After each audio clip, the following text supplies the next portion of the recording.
Estamos iniciando mais um programa dessa série Chegou a Hora, onde analisamos as profecias da Bíblia Sagrada e o tempo, colocando as profecias numa linha do tempo. Antes de iniciarmos o nosso estudo de hoje, vamos orar. Senhor Jesus, nosso amigo, nosso companheiro, te agradecemos porque o Senhor deixou na Bíblia Sagrada as profecias e tem dado sabedoria através do Espírito Santo para que possamos compreendê-las e saber em que tempo estamos vivendo. Abençoe as pessoas que estão assistindo esse programa nesse momento. Que a tua bênção esteja com eles, que eles possam ter entendimento da tua palavra. Te peço em nome de Jesus. Amém. Nós encerramos o programa passado falando sobre a linha do tempo do Apocalipse. Vocês se lembram? Eu mostrei para vocês que a linha do tempo no Apocalipse, ela inicia antes da criação da Terra, com a queda de Lúcifer. Falamos ali sobre Apocalipse capítulo 12. Lembram-se disso? E depois, vários eventos ocorreram, culminando com a volta de Jesus, mas o Apocalipse continua 1000 anos depois da volta de Jesus, quando Satanás está preso por uma cadeia de circunstâncias aqui na Terra, durante o período do milênio, e os salvos estão com Jesus no céu. Olha que interessante. Então nós temos esse período de 1000 anos, que começa com a volta de Jesus, ou com a ressurreição dos salvos e a morte dos ímpios pelo resplendor da glória de Deus. Há um período de 1000 anos, onde Satanás fica preso, e aí vem a nova Jerusalém descendo do céu, os ímpios são ressuscitados para receber o seu julgamento final, sua sentença, e aí desce fogo do céu, e nós temos a destruição. Então o milênio que marca o milênio é justamente essa primeira ressurreição, na volta de Jesus, e a segunda ressurreição, a ressurreição para a condenação. E nesse período, Satanás fica preso. Isso é chamado de a grande semana do tempo. Uma semana de 6.000 anos, onde várias coisas aconteciam. E muitas pessoas começaram a estudar sobre isso, dividindo em 1000 anos, 6 milênios, praticamente 4.000 anos até o período de Jesus, e mais 2.000 anos até a segunda vinda de Cristo. E depois 1 milênio no céu. Essa é a lógica desse estudo, não é verdade? E nós estamos aqui, em 2021. E a minha curiosidade, e creio que a curiosidade de vocês também, é descobrir em que ponto dessa linha do tempo nós estamos. 2021. Onde estamos? Em que tempo estamos vivendo? Né? Existe um vídeo que eu gostaria de compartilhar com vocês agora, como início e introdução deste programa. É um vídeo onde o pastor Doug Batchelor, o pastor e presidente do Ministério Amazing Facts, ele fala um pouquinho sobre esses 7.000 anos, 6.000 anos na Terra e 1 milênio no céu. Preste atenção. We don't know the day and the hour. We can't set a date. But he said, when you see all these things, know that it is near. We can know when it is near. And I believe the Lord wants us to know that. And by the way, based on the signs, I believe it is near. Let me get you to consider something. There is, in the Bible, several epochs of time. You have about 2,000 years biblically from the time of Adam creation up to the time of Abraham. Now anyone can calculate this. Their ages are all given right there in the Bible. You just can add them up. Adam was born approximately 4,000 BC. That's approximate. We don't know the exact date. Part of the confusion is because it says Noah had Shem, Ham, and Japheth, and it doesn't tell us exactly when they're all born. But there's about 2,000 years from Adam to Abraham. Then you've got 2,000 years from Abraham to Jesus' first coming. Then you've got 2,000 years from Jesus' first coming to our day.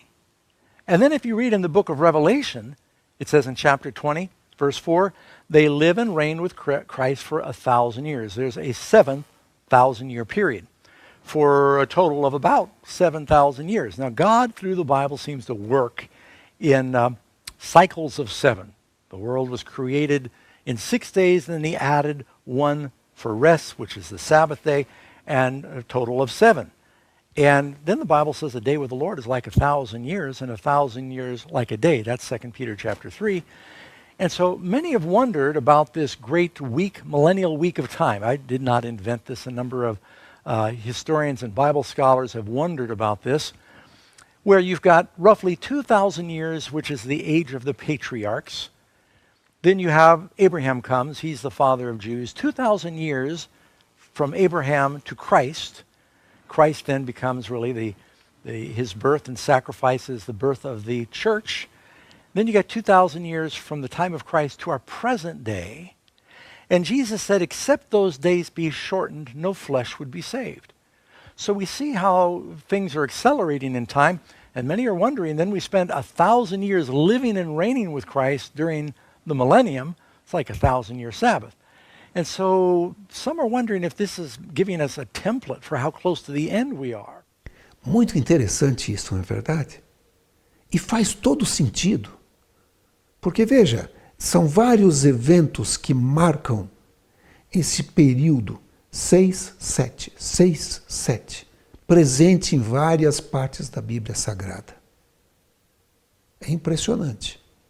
É da gente ficar pensativo. Eu vou voltar de novo a esse assunto em um vídeo próximo. Mas existe um outro vídeo, esse preparado pelo Dr. Walter Veig.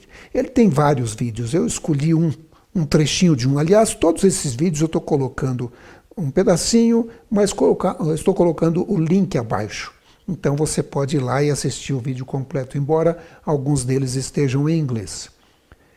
Esse do Dr. Walter Veig, ele fala sobre o pensamento dos pais da igreja e dos pioneiros da Igreja Adventista do Sétimo Dia e como eles pensavam realmente sobre isso, sobre a semana milenial.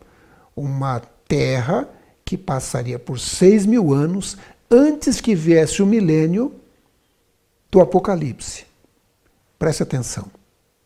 Aqui temos um artigo da Wikipedia.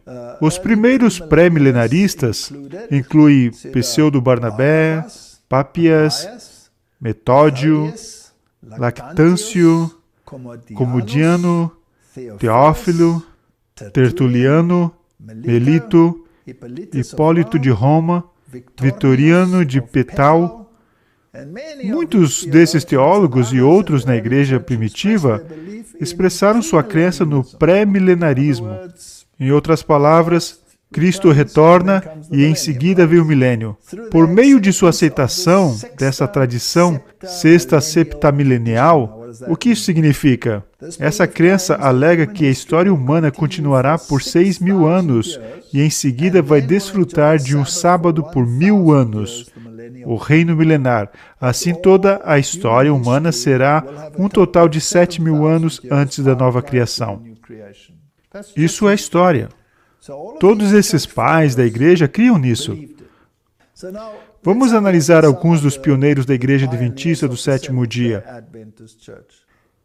O Éden é então totalmente restaurado. Aqui o rio da água da vida flui do Monte Sião. Aqui Adão reobtém a árvore da vida plantada ao lado do rio, que se divide em nascentes diferentes, como no princípio. Aqui novamente é o paraíso, o jardim que o próprio Senhor plantou há 6.000 anos.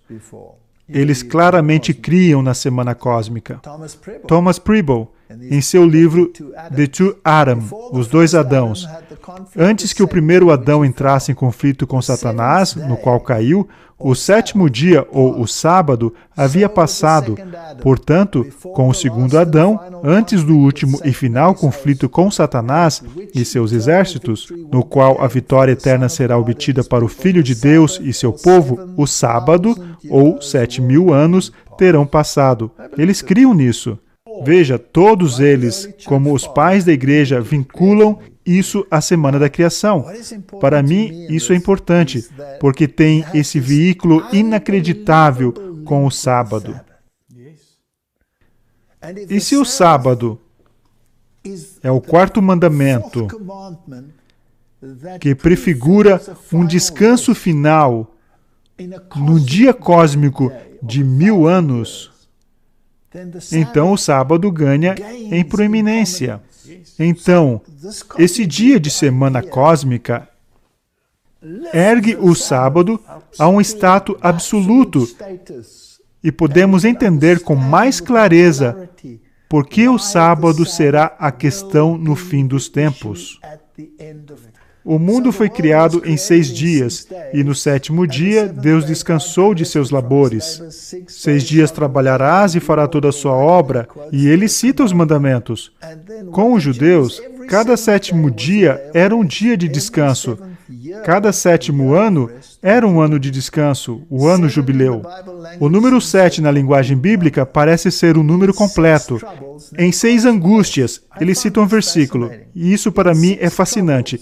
Em 6 angústias, o Senhor estava contigo e te sustentará, e na 7ª, o mal não te tocará.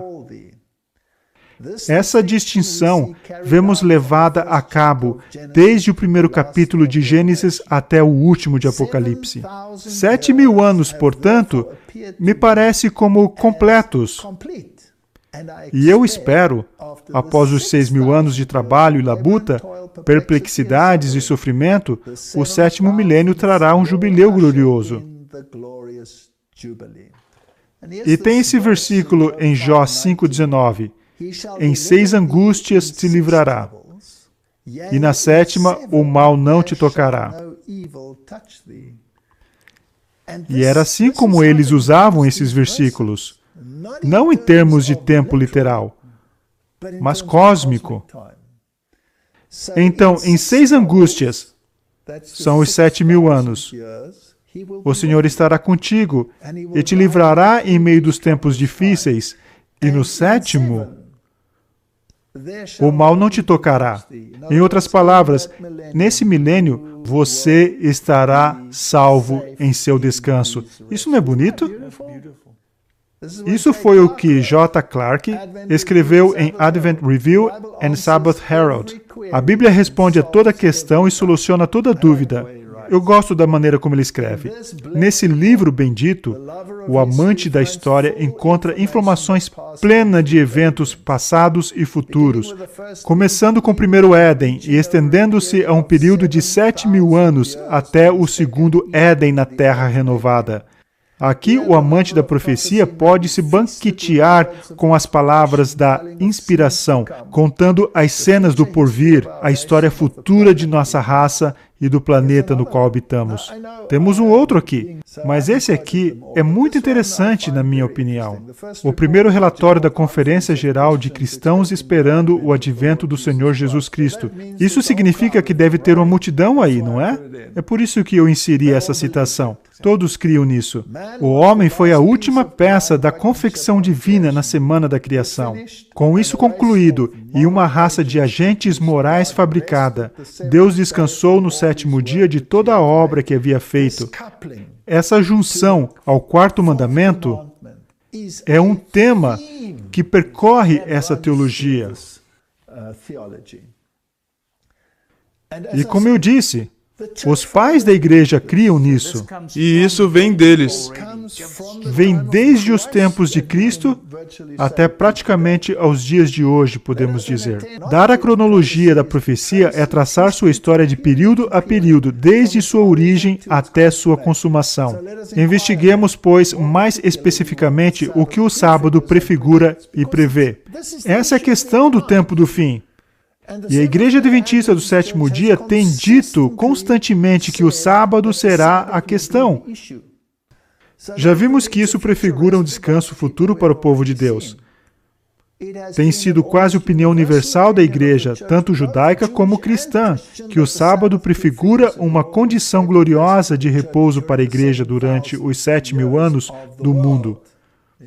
Aqui ele diz de novo, os principais argumentos a favor disso são, em suma, os seguintes.